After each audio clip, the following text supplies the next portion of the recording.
प्राचीन काल में एक शिकारी जानवरों का शिकार करके अपने कुटुंब का पालन पोषण करता था।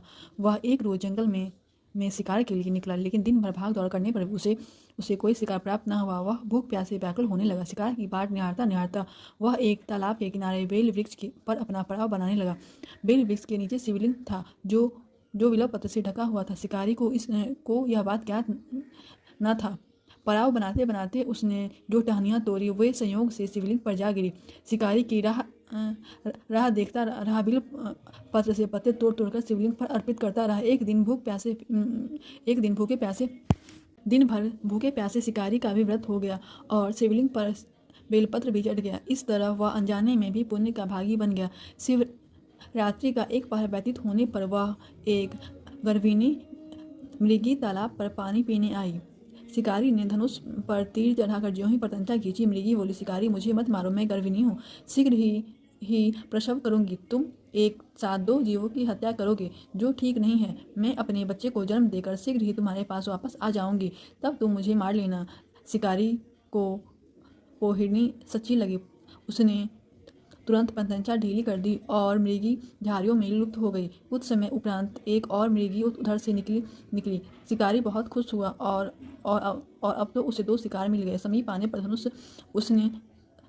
पर उसने धनुष पर बाण चढ़ाया। मृगी ने विनम्रता से निवेदन किया कि हे शिकारी, मैं थोड़ी देर पहले ऋतु से निवृत्त हुई हूँ, कामातुर विरहणी हूँ, अपने प्रिय की खोज में भटक रही हूँ। मैं अपने पति से मिलकर शीघ्र ही तुम्हारे पास आऊँगी।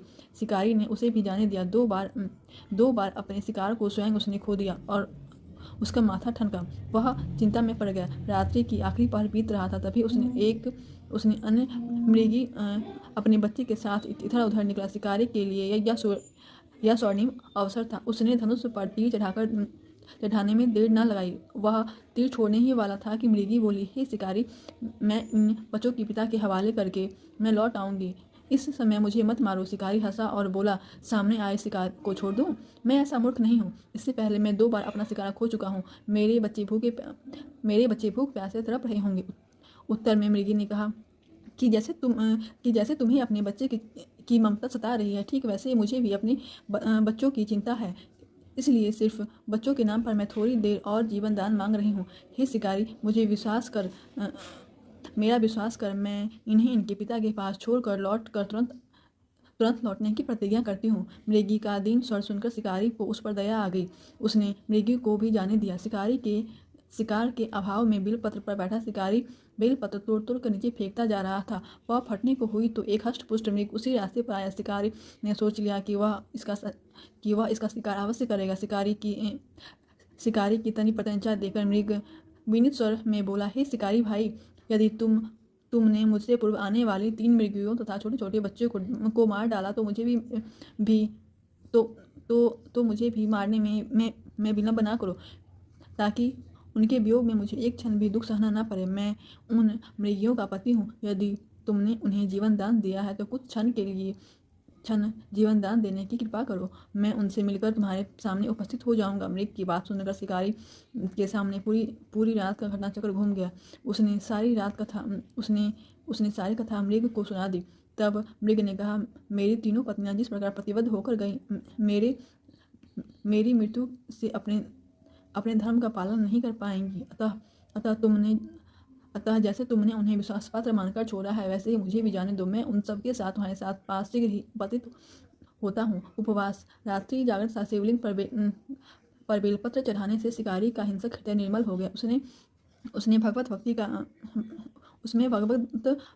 का भास हो गया। धनुष तथा बाण उसके हाथ से सहज ही छूट गए। भगवान शिव की अनुकंपा से उसका हिंसक हृदय कारुणिक भावों से भर गया। वह अपने अतीत के कर्मों को याद करके पश्चाताप की ज्वाला में जलने लगा। थोड़ी ही देर बाद मृग सपरिवार शिकारी के समक्ष उपस्थित हो गए, ताकि वह उनका शिकार कर सके। किंतु जंगली पशुओं की ऐसी सत्यता, सात्विकता और एवं सामूहिक प्रेम की भावना देखकर शिकारी को बड़ी गलानी हुई। उसके नेत्रों से आंसू की झड़ी लग गई। उस मृग परिवार को न मारकर शिकारी ने अपने कठोर हृदय को जीव हिंसा से सदा के लिए कोमल एवं दयालु बना लिया। देवलोक के समस्त देव समाज भी इस घटना को देख रहा था। घटना की परिणति होते ही देवी देवता ने पुष्प वर्षा की, तब शिकारी तथा मृग परिवार को मोक्ष प्राप्त हुआ।